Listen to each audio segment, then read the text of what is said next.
We're going to try to move a little quickly because of the next vote, where I may have to be on the floor.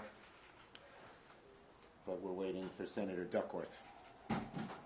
And here she is, the lady of the hour. Okay, good afternoon, everyone, and I want to thank both Senators Kaine and Duckworth for joining me. Now, we know this is a moment of great national challenge. COVID-19 is surging. People are dying. More people are getting sick than ever before. Families are struggling. Businesses are shuttering. People lose jobs. It's awful. Everywhere you go in this country, it's awful. So the election's over, and the country is ready, eager to move, to get us to move so that we can begin healing the process. The country wants us to come together and get something done to deal with this COVID crisis. But Senate Republicans have continued denying the election results, and they are holding America back. The classic example today was the chairman of the Judiciary Committee calling around to states to try and interfere with the process. That was reckless, inappropriate. Instead of meddling with the vote counting in states that Trump lost, Lindsey Graham ought to be calling Senator McConnell and telling him to stop blocking COVID relief for small businesses, working families, state and local governments, hospitals, you name it. After the election, Americans expect us to put aside our partisan differences and do the job they sent us to do. So how do Senate Republicans respond? Instead of working to pull the country back together so that we can fight our common enemy, COVID-19, Senate Republicans continue to push debunked conspiracy theories, denying reality, poisoning the well of our democracy. The Republican shenanigans include indulging the president's temper tantrum, and it endangers our national security, as you'll hear about, makes it harder for us to fight COVID. Everyone, regardless of party, should want President-elect Biden to be successful in vanquishing the pandemic. But delaying the start of an orderly transition makes that a lot harder to do. It's outrageous that the Trump administration has refused to provide the president-elect with high-level intelligence briefings or brief the transition on the vaccine distribution plan. These are essential to ensuring that our country remains safe and the COVID vaccine is distributed quickly and effectively and efficiently. That's how we can get our country back to normal. Americans want us to have a smooth process. They want us to put politics aside and get something done. But Senate Republicans are distracted by an angry, petulant president. They're afraid of his wrath. They're afraid of what he might tweet about them. His refusal to accept the results of the election make it harder for Congress to move forward. So the bottom line is very simple. We know that Donald Trump will never act like an adult. But what about the Senate Republicans? Do they have to mimic him in his childish and infantile behavior? They need to get the message to the president that it's over. For the good of the country, he should transition appropriately with the Biden team and help us get some real COVID relief in a bipartisan bill. Senator Kaine. Well, I want to thank the leader for the chance to appear together with him and my friend Senator Duckworth on this.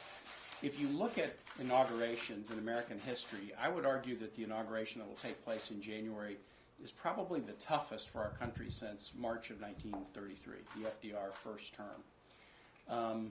A pandemic that has caused unprecedented and unnecessary death, economic challenges, challenging global health situation, challenging global security situation. So what President-elect Biden is walking into is one of the toughest first days in office probably in the last 90 years. That makes the need for this transition so important. And what is the Trump administration doing? I won't repeat the comments that the majority leader made, but one in particular, the refusal of the GSA to give this ascertainment, to say, okay, Congress has put monies together, a transition, we can start spending them to let the Biden team work. Who would it harm if they did that? If they wanted to fight court battles, they could still fight court battles.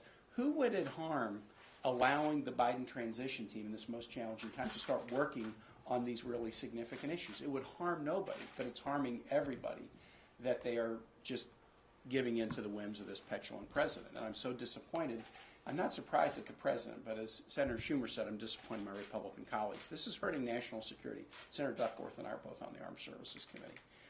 When you see a president ignoring the advice of everyone in the Pentagon and deciding, hey, we got to do a troop withdrawal for political reasons 5 days before I leave. We've always said that withdrawals should be conditions-based and not arbitrary. But this is worse than an arbitrary date. It's a purely political date.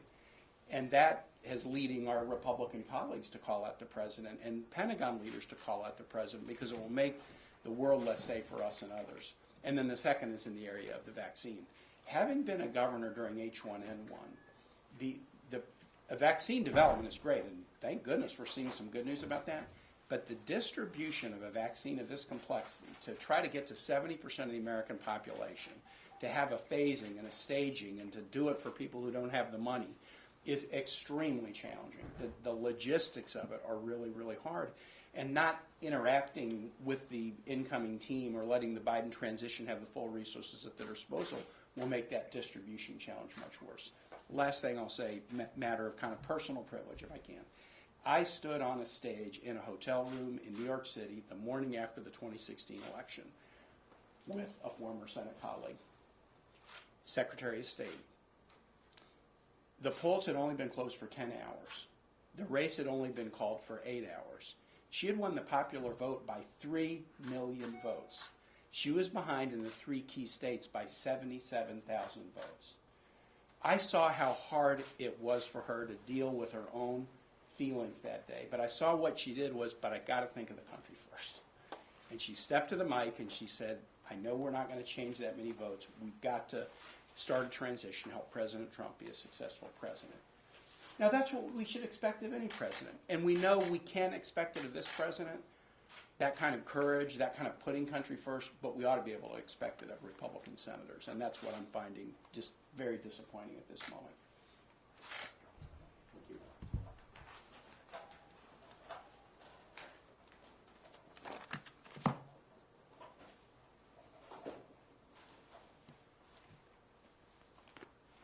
Thank you. Thank you, Tim. Thank you, Leader.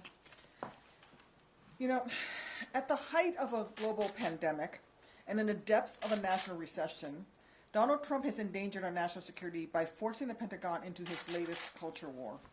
Since the moment that it was clear that he was going to lose, he has been spewing baseless conspiracy theories and using these lies as a rationale to refuse to accept the results and make the first steps towards a peaceful transition of power. These lies would lead to more Americans dying from COVID-19 because they cannot be vaccinated quickly enough, but they could also have serious national security implications. Over the past week, President Trump has upended any sense of stability in the Department of Defense. Aside from reports that he literally wants to attack Iran and has plans to weaken our military, betray our allies, and arm our enemies with a rapid, unsafe drawdown in the Middle East, he also fired Secretary Esper and replaced him and other top Pentagon officials with a series of unqualified loyalists who seem to have been chosen for their loyalty to this one man in the White House rather than their own competence. This upheaval represents a dangerous escalation at one of the most fraught moments possible. Let me just give you a little historical reference here. Our enemies historically have tested us within the first year of each new administration. Less than 6 weeks into Bill Clinton's term, a truck laden with explosives detonated in the basement of the World Trade Center. Within 6 months of Barack Obama taking the oath of office, North Korea had rattled its sabers twice, launching a rocket over the Pacific and then conducting a nuclear test. 4 months after Trump was sworn in, Syria's Bashar al-Assad launched a chemical weapons attack that killed at least 90 people and tested American commitment against the use of chemical weapons. And of course, 9 months into George W. Bush's presidency, we had the 9/11 attacks. You know, our troops will always do everything in their power to keep us safe. I have every confidence in their tactical and technical proficiency and their professionalism. Unfortunately, the commander-in-chief is making it harder for them to do their jobs. Looking at the history, the value of ensuring a smooth, stable transition between administrations becomes obvious. So too does the necessity of ensuring that the next commander-in-chief is fully briefed on the gravest national security threats at the moment that they step into the Oval Office. And that's one reason why incoming administrations are typically given access to Defense Department building and personnel prior to taking office.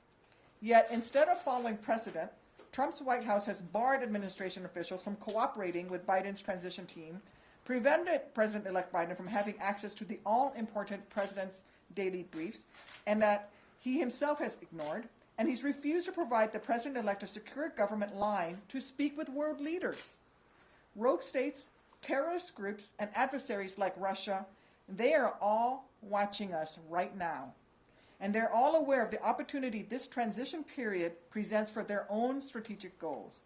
They will see that we now have lackeys instead of experts in crucial Pentagon positions, and Trump is once again putting his own self-interest ahead of our national interests. He is sowing chaos, and we most need stability and exposing his weaknesses to those who would do us harm.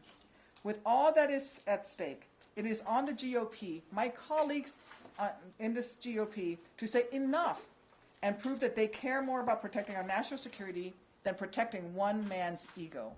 We need to do better, and our national security is at stake. Thank you. Thank you. Both excellent statements, my two fair senators. We'll take a few questions. I have to get down to the floor when the vote starts. Yes. Thank you, sir. So we know that over the past few months we've seen a lot of violence in the streets, whether it's protests or whether it's people that are out looting and causing some trouble in some of our major cities. This last weekend we actually saw protesters from supporting both political parties coming out and causing issues amongst each other. What would you suggest that Vice President or President-elect Biden... Well, all I'd say is this. Violence, wherever it comes from, is wrong and should be condemned. What should he... That's it. Mayor Schumer, it seems like Judy Shelton's nomination is on the rocks. When did you contact Senator Harris to come to the Senate to vote today? Senator Harris knows this is an important vote, and she's here for it. She didn't need contacting. Senator Schumer, knowing how critical you've been of the Trump administration for its entire handling of the coronavirus, we now have 2 highly effective vaccines right on the horizon. Do you give the Trump administration and its program Warp Speed any credit for where we are now with the vaccine? Well, you know, I've talked to the heads of some of these companies, and they've done a great job. And there's times when the private sector is good and the public sector is good.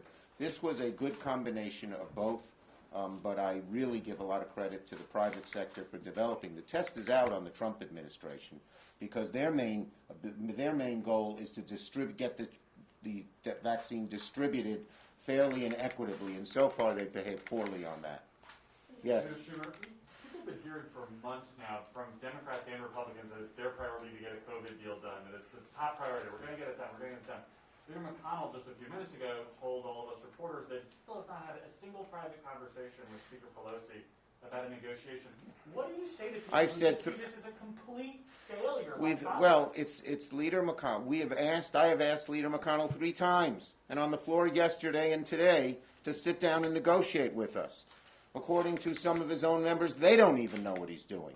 So this idea, Democrats are eager to sit down and get a bipartisan bill. It's only the Democratic House that has passed the bill. If you want to get something done, we need our Republican senators to tell Leader McConnell to sit down and come up with a fair, comprehensive, bipartisan negotiation. Next.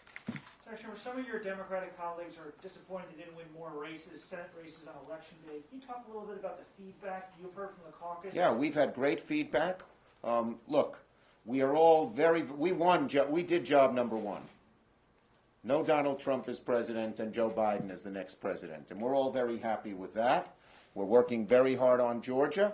And, we're going to examine the races that we didn't win and try to figure out why. Next. Mr. Schumer, on this troop drawdown from 4,500 to 2,500 in Iraq and Afghanistan, do you think that this is sort of in line with the public sentiment?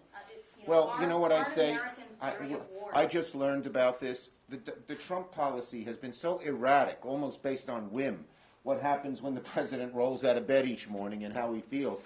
So I don't have a strategy. The American people don't have a strategy. I don't even know if the military has a strategy in terms of what he's done. Please, Tammy.